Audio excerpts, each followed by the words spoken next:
She disliked this grumpy customer but served him for years until he left her this letter. A woman had to serve a grumpy old man for years on her waitressing job because no one else wanted to do it. One day she discovers who he actually is. When Jessie turned to table 13, she'd memorized as much as possible to start her first day on the right foot. She saw an older man hunched on his chair overlooking the menu. "Just an old man," Jessie said. "What's so bad about him?" "Oh honey, he's terrible, so be prepared, no one here likes to serve him," Mark said, tilting his head knowingly. The man at the table, Mr. Norton, was a piece of work. She maintained her friendly demeanor. The man muttered almost angrily, saying he wanted an iced tea. The man complained at first that it was too sweet and too cold and that his lemon wedges didn't have enough juice. He also added that his straw was flimsy because it was made of paper. Trying not to lose her temper, Jessie said that they only had paper straws. Jessie had a permanent smile on her face. She wouldn't let the man sour her mood on her first day, but there were all kinds of things wrong with the man's lasagna. In fact, his table took so long that she served 6 families around the older man before he finally finished. Jessie would not let one bad customer bring her down, as she was doing this for her kids. She had 5 at home and her husband Bob worked crazy hours to provide for them, but it wasn't enough.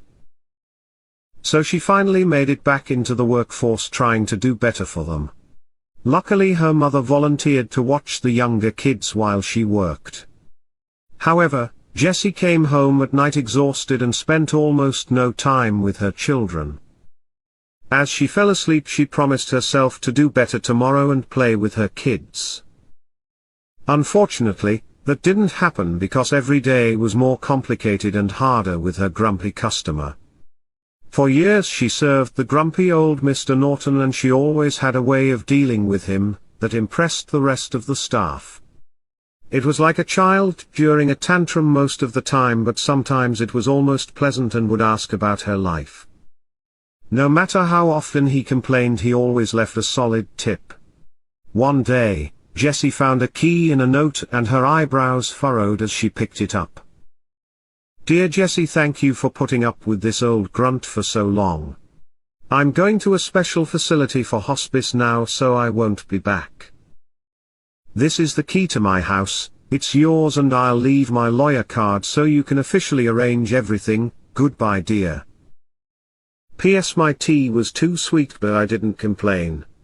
Jessie read the letter and was shocked. She couldn't believe what she was reading. He left his key and the address to his home with his lawyer so she could contact him. But why would he leave his house to a complete stranger? "I know he has to have a family," Jessie said to herself. So she contacted the lawyer and asked about that hospice facility so she could visit and get some answers. Once there, she saw how genuinely brittle and thin Mr. Norton had gotten. She hadn't noticed him that well at the restaurant, but it was clear that the grumpy old man repeated what was in the note and told her it was real. "What about your children?" Jessie asked. "I haven't seen or heard from them in many years.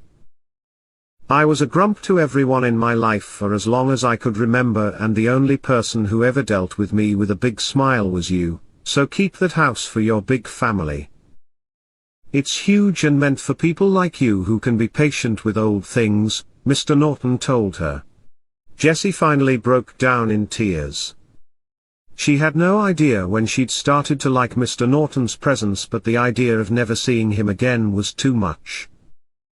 That weekend Jessie brought her children to meet him, and for the first time in years she saw the old man smile, which was worth 1,000 tips. Mr. Norton passed away a few weeks later and Jessie officially inherited the house. His lawyer said that his family didn't want anything, so his entire estate went to her. It was a massive thing for her big family, and her children were delighted because they now had their own rooms. Jessie and her husband had earned promotions at work, which meant their financial situation was a bit better. They had many things to be thankful for, so they volunteered as often as possible at the local senior center in honor of Mr. Norton. Jessie always paid attention to the older folks with the worst attitudes, because she now knew they were grumpy for a reason, and they reminded her of the man who changed her life forever.